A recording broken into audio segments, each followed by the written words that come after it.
Did you know that in the US alone, identity theft cost consumers over $10 billion more in 2023 than the previous year?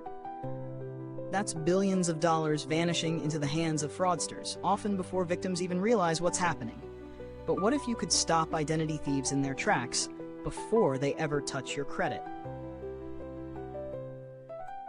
Welcome to Factful Finance, where we make complex financial topics easy to understand and, more importantly, actionable.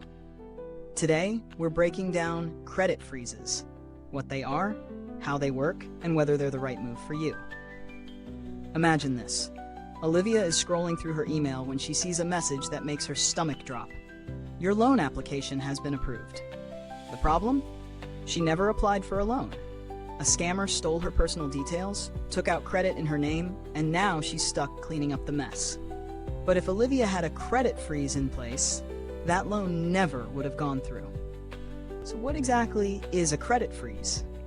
Simply put, it's a powerful security measure that locks access to your credit report. When your credit is frozen, lenders can't check your credit score, which means fraudsters can't open new accounts in your name, even if they have your social security number. Here's how it works. In the US, the three major credit bureaus, Experian, Equifax, and TransUnion, each allow you to freeze your credit for free. Once frozen, any attempt to pull your credit, whether it's for a credit card, personal loan, or mortgage, will be blocked unless you manually lift the freeze. And don't worry, a freeze doesn't affect your credit score, nor does it stop you from using existing credit cards or loans.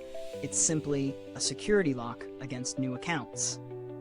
Now, you might be wondering, if credit freezes are so effective, why doesn't everyone have one? The answer?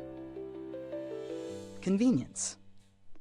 While a credit freeze adds an extra layer of protection, it also means you have to temporarily lift it anytime you want to apply for credit. Need a new car loan? Shopping for a mortgage? You'll have to log in and unfreeze your credit first. It's an extra step, but one that can save you from an identity theft nightmare. So, should you freeze your credit? If you rarely open new credit accounts and want maximum security, it's a smart move. But if you're frequently applying for new loans, you might prefer alternatives like fraud alerts, which still warn lenders but don't block access entirely. And here's something most people don't know. A credit freeze alone won't stop all fraud. While it prevents new credit from being opened, it won't stop scammers from hijacking existing accounts.